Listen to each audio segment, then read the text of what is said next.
sprinkle in a little bit of Mind's Eye. We'll see.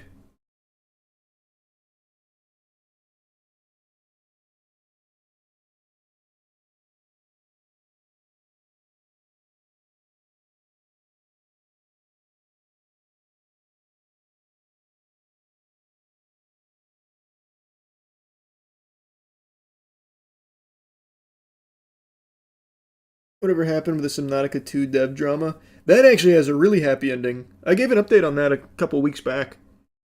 That ended up working out really well.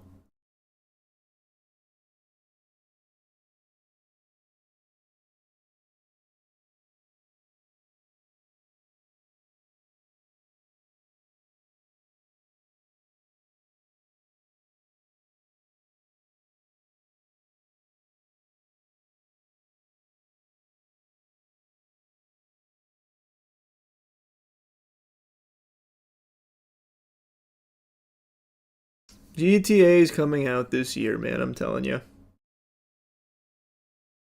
Oh yeah, I was watching some stuff on PSA. I have been so glued to everything that's been going wrong in the TCG community. I've always hated PSA. I've spit on them a lot over the years, but I didn't even realize just how deeply corrupt the company was. Like, it's bad, and I've always known it's bad, but it's much worse than I thought. How many of you are familiar with the PSA buyback scandal? Anyone here ever heard of it?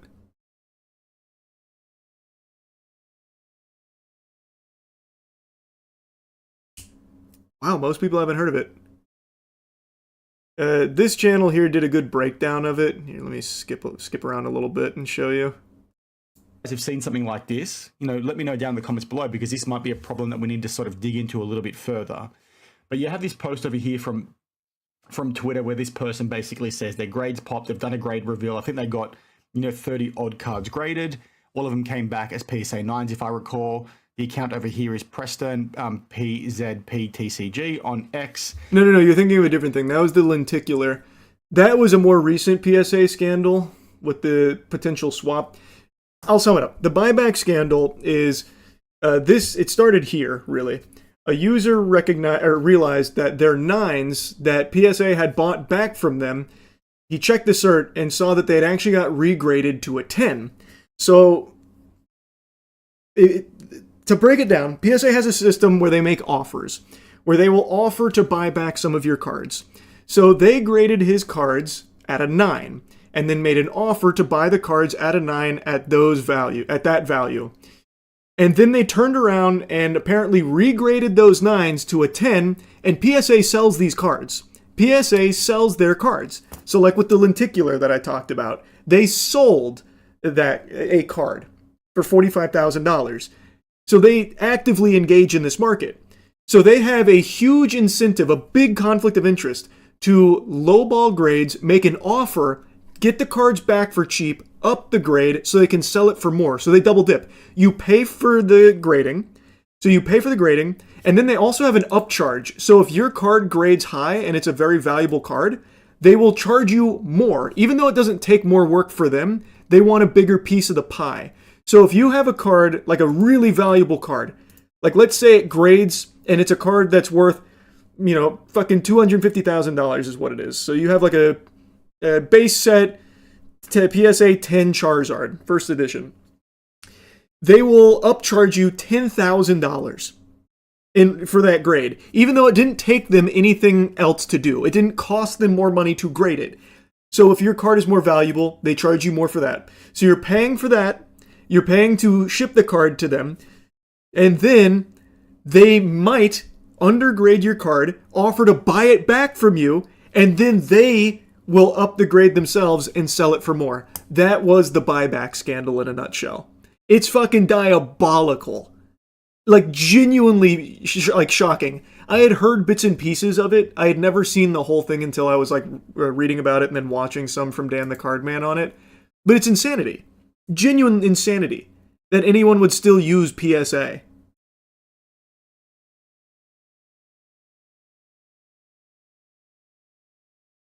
It's literally a triple dip, actually. Because you pay to ship it to PSA. Then you have to pay the upcharge if it graded high. So, maybe it upcharges you $300 because it grades at something that'll make it worth $5K. They look at what the value of what they just graded is and then upcharge you based on that value. That is insane to me. Because it doesn't matter. If they graded it at a 4 or a 10, and if the card's worth $10 or $10,000, it didn't change the work that went into the grade. Why are they upcharging? Because they're greedy monsters. They're greedy little assholes, these fucking goblins. So then they do that, and they have the offers program where they are literally incentivized to prey on you by undergrading your cards, making you a lowball offer to get them back, so that way they can turn around and sell it themselves at a higher grade. Crazy. It's crazy. Didn't they artificially inflate the prices of PSA cards so they would sell higher at auction houses that they own so they would get a percentage of the sales? Didn't see that? Maybe. That one I don't have any knowledge on.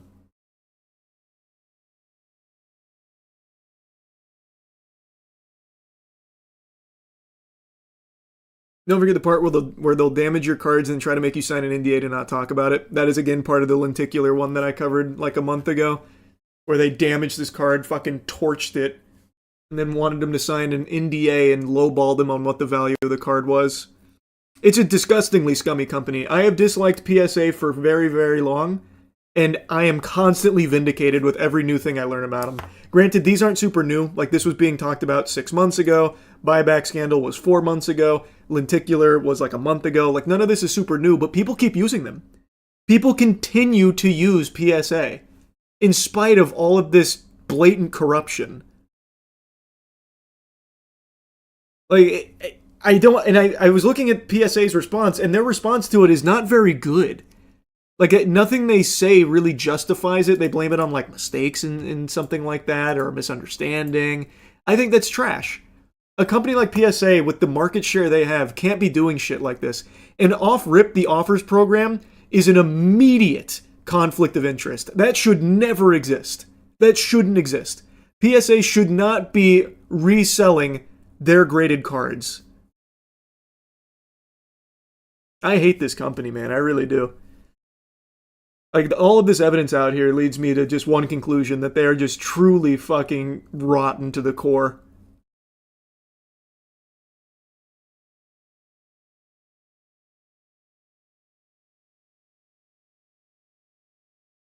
Do CGC or Tag do anything similar? I don't know shit about CGC. Tag is the most interesting to me because they use a machine to do it all, so you can actually see why your cards got the grade that they did versus just this nebulous concept of what maybe caused the grade. So I like that idea, but there's no consistency with Tag from what I've seen. You can have the same card graded 5 times through Tag and it's a different grade every time. There's a channel that had a good video on that. I think it was Java something. Yeah, here it is. Is Tag grading as consistent as they claim?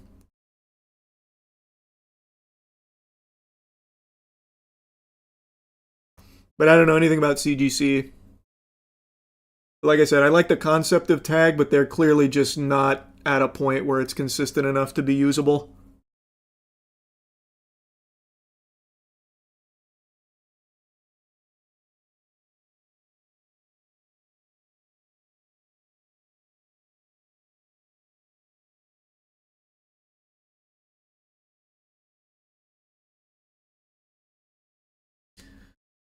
No, it's been a conversation about PSA for a long time. Like it's not a big conspiracy or anything. Like, there is a reason so many people actively advocate against PSA in the sports card community. It's mainly TCG players like Pokemon scalpers and shit that use PSA. From what I've seen, the sentiment has totally changed, and like sports card collectors don't use PSA. For reasons like this, I imagine, for all of this that gets discussed.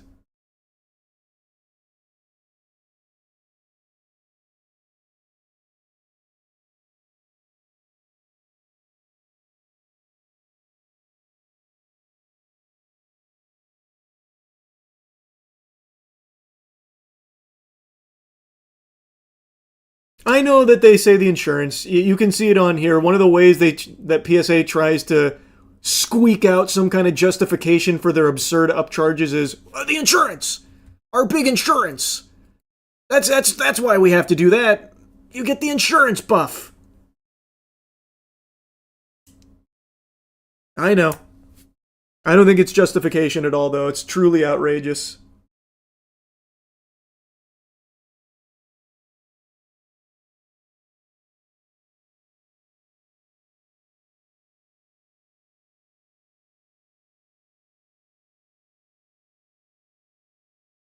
Apparently, PSA bought Beckett.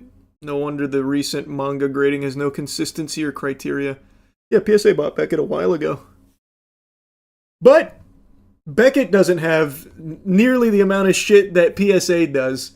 So I don't know if they've fully corrupted Beckett yet. I don't know enough about Beckett. I don't like grading in general. I don't think there's any grading companies out there right now that are truly like reliable.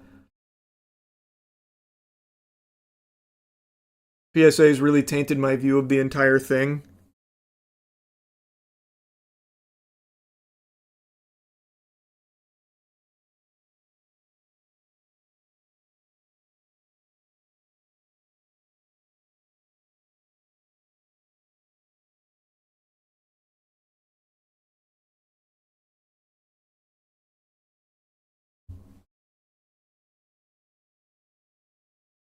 Opinion on other grading companies. Well, that's what I was just saying. I don't know shit about CGC. Tag has a good idea from taking out like the guessing element. Okay, here. Uh, Today we are putting Tag Grading's biggest claims to the test. I cracked out 7 cards from different grading card companies to see what those cards would grade at Tag. A Tag 8 or if it has changed in grade. Let's check it out. Here we go. Tag 7. Interesting. So we went. So there's no consistency with the machine they use right now.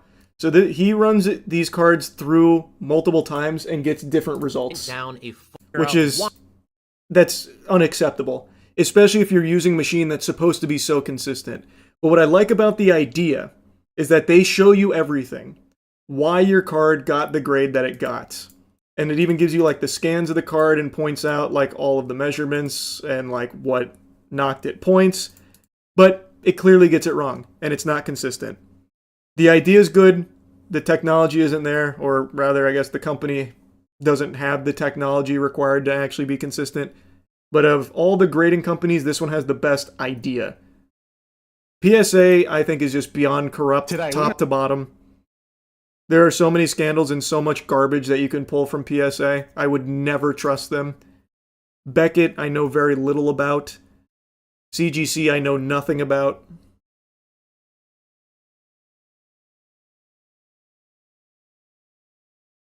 But at the end of the day, outside of Tag, your card grade is totally just up to the person's mood that's grading it that day. And you never know why your cards grade at whatever they come back at. They don't tell you. You have to guess. And there could easily be some shady shit going on there where maybe they don't want a whole lot of 10s out there. Maybe you gave them a 10, but by having more 10s in the population, it's going to devalue the other 10s out there. So maybe they decide to give you a 9 instead. Like, there's just too much guesswork. I just wouldn't trust it.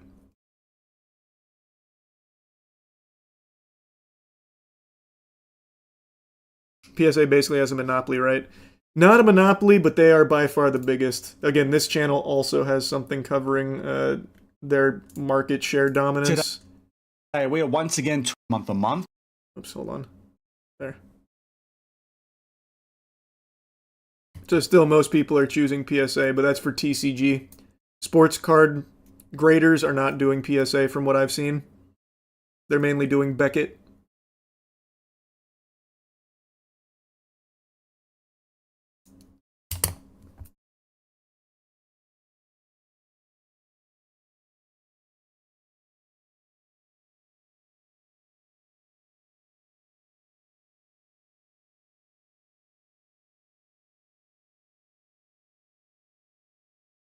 Especially since they sell their own graded cards, it invites corruption. Exactly. That's why I think the offers program is just completely unacceptable from PSA.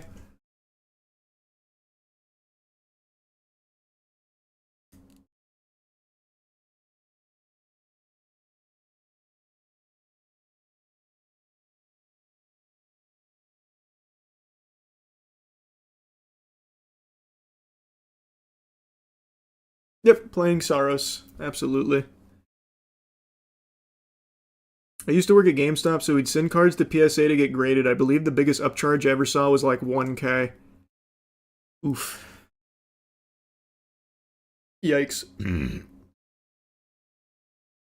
That upcharge, man, I can't get over this shit. The upcharge is so crazy. The card is worth more, or your card that maybe you thought was going to get a PSA 7, 8, or 9 now grades as a 10, meaning it's worth more. So they go ahead and charge you a higher tier. And the way that fundamentally works is something as simple as this. If you use the Express service, what their policy states is that you can only do this for cards up to being a value of $2,500. Now, if your card is worth more because it gets a PSA 10, they say, hey, you know what? We're going to now charge you $299 because we have to cover our insurance premium. We can do this up to $5,000. So your card is now worth more than $2,500. It's worth less than $10,000. So we're going to charge you this amount of money. So they therefore charge you $150 more than what you originally paid. Now, this becomes a bigger problem when it's more expensive cards. I just think it's so fucking gross. It's so gross. And all of that hinges on the idea, by the way, that your card sells at that value they give it. So who's to say that the card that they grade that right now is worth over $5,000 is still worth over $5,000 a year from then? What if it crashes, right? Then what? Are they going to refund you the difference? No, of course they're not. It's so fucking dumb. And it's not like it instantly can be turned around and sold at that price. So you will be waiting. And it might go down. Maybe it goes up, but it could very well go down. It's all speculative. It's so stupid. Ugh.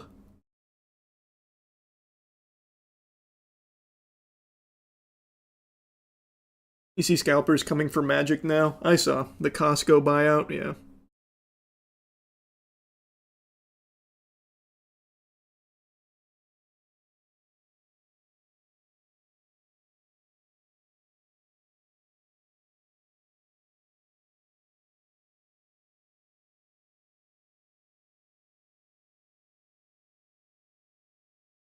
Did anyone actually play with the cards, or just collecting and scalping?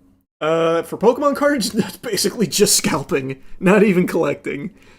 They're just people chasing the big hits to try and sell.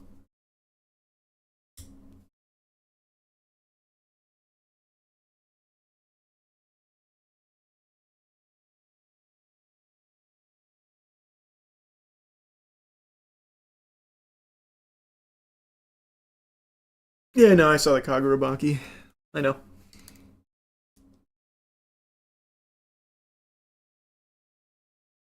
Oh yeah, I've been glued to this topic for the last couple days.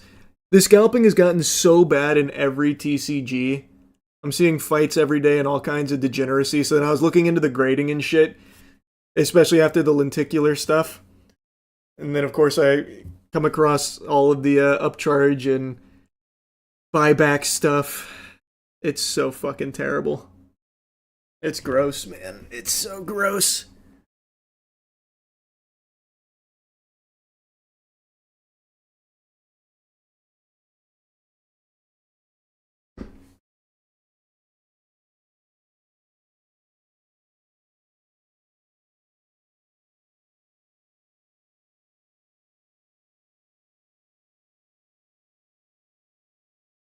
You see the clip of the Nito scalper stealing them from a kid in Target? No, I missed that one.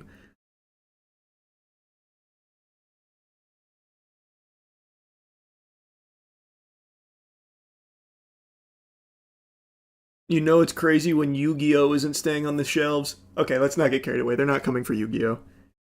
The overframes have been hyped, but it's mainly the Yu-Gi-Oh! Community. There is no... I could be very wrong. I might eat these words. I don't think there's any chance the scalpers will find any success in Yu-Gi-Oh! And I don't think they're going to try. That is just not a TCG where people engage in this kind of degeneracy because it just doesn't sell. Yu-Gi-Oh! Is perpetually reprinting, so no one gives a fuck.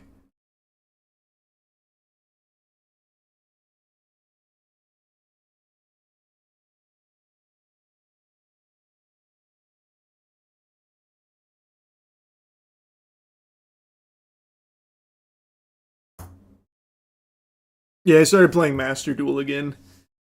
It's so fun. I still love Yu-Gi-Oh! I hate the meta decks. The comboing for 20 minutes is still miserable, but god damn it, I still love that card game.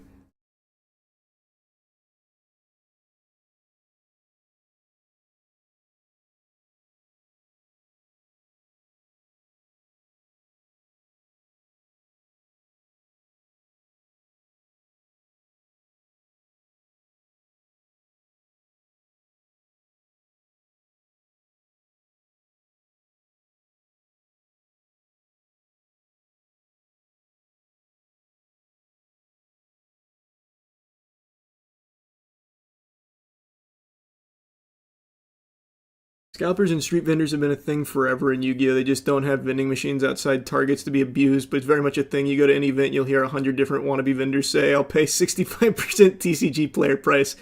Like, I know it exists, but it's not like this. It's just, you are never, ever, ever going to turn around and sell a PSA 10 Starlight Sky Striker. It's just not going to happen. Because in Yu-Gi-Oh! People will go for max rarity decks, but they play it. So you can sell raw Sky Striker Starlights. That'll happen for sure. But you're never going to be turning around and actually selling slabbed Yu-Gi-Oh! Cards. Fucking nobody wants those.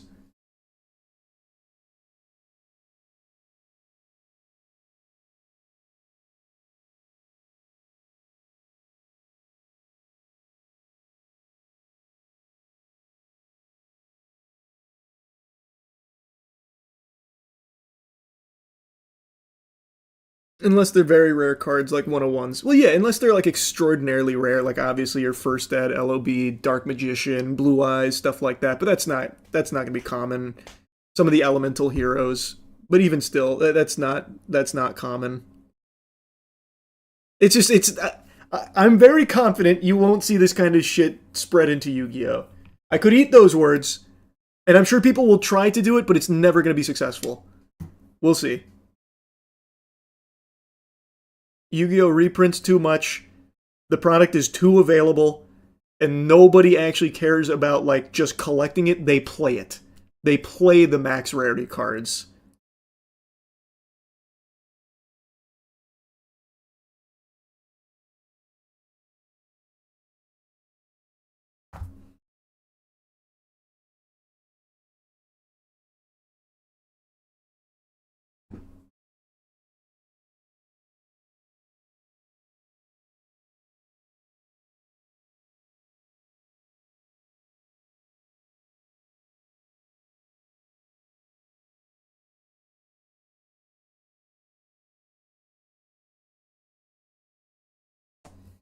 It's kind of gone under the radar, but do you see the Chile Pokemon card assassination?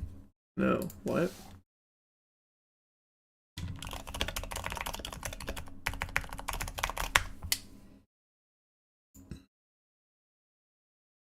There's been an assassination over Pokemon cards in Chile.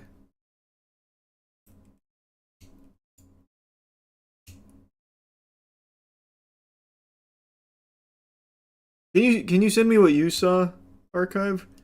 I see a Twitter post, but I don't see like an actual news article.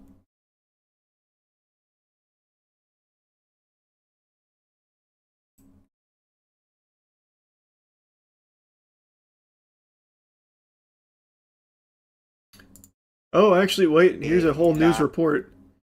2 people arrested in connection with the disappearance of a young Pokemon card vendor, who apparently was found dead. Holy shit. Durante la jornada de formalización.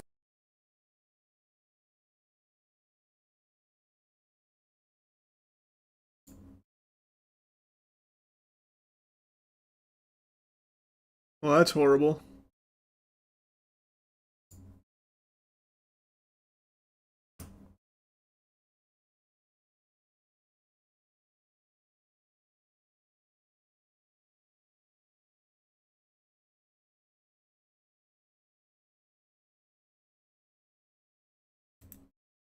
I don't see any English broadcasts on it, but there's quite a bit of coverage over there.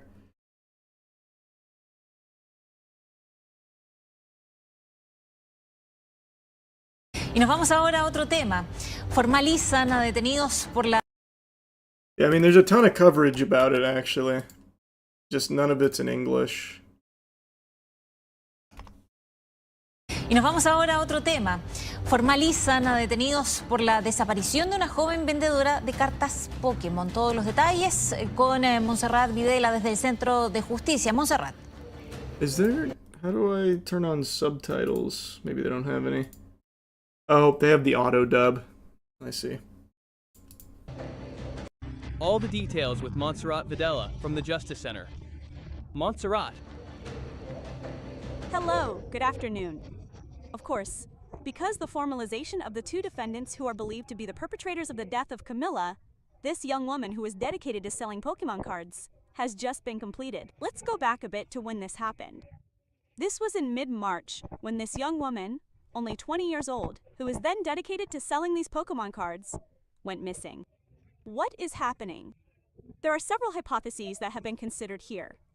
But of course, on it. So far, the result of this formalization is the first that 120 days of investigation have been given to be able to clarify more of the events that occurred during the disappearance of this young woman and her subsequent death. I feel like the auto dub is way off on what's actually being talked about here. I don't think the auto dub is overly reliable, but it seems like she was killed. Well, she was taken, reported missing, found dead by two people, and the motive is reportedly Pokemon card related, not like a single Pokemon card, but Pokemon card related. It was a couple, by the way, apparently. They were... Allegedly, it was to steal her Pokemon cards. They murdered her to steal her Pokemon cards. Holy shit.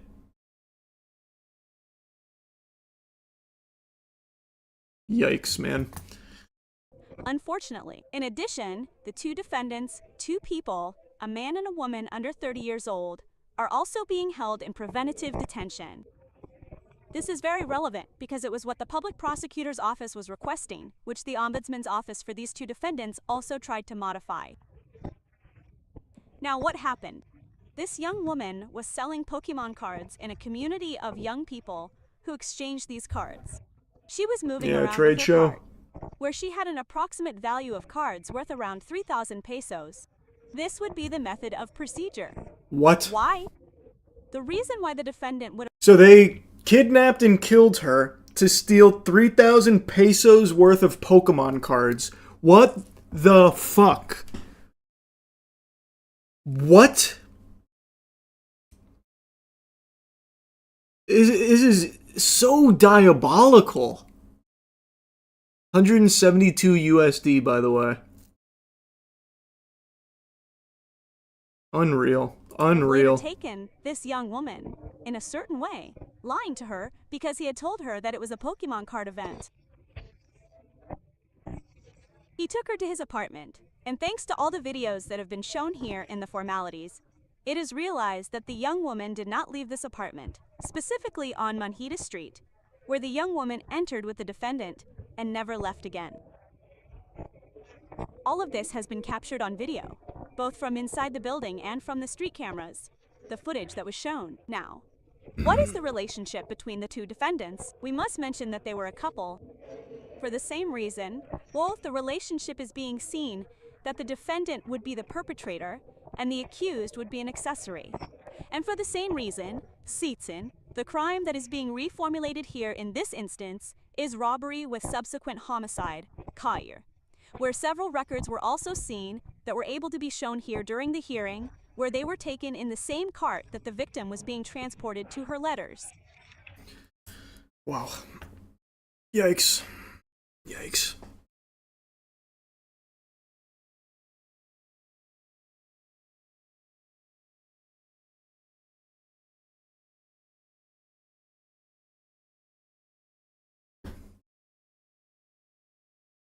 Is scalping only an American issue or worldwide?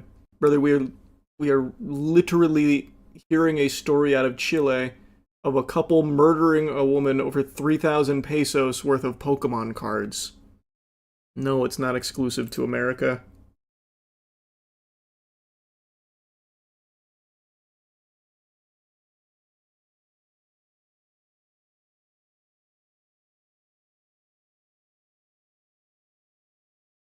Even in Japan, they had to stop selling exclusive cards at McDonald's. You just reminded me, in Japan, they have a quiz that you have to complete at a certain spot in order to get Pokemon product, and if you fail the quiz, they won't sell it to you.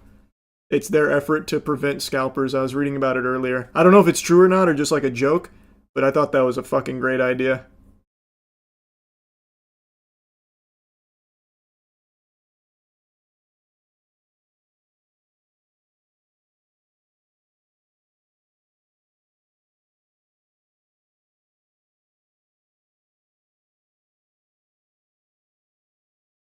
The whole hobby, dumb waste of money in the first place. They're just cards. They are just cards.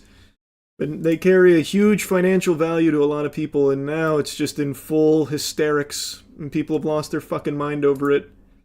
None of them even play the game, by the way. At all. Or collect. I wouldn't mind if you just collected it. You don't have to play it, I guess. If you're just a big Pokemon fan, collecting it is fine. I have a little Pokemon collection, and I've only minimally played the TCG.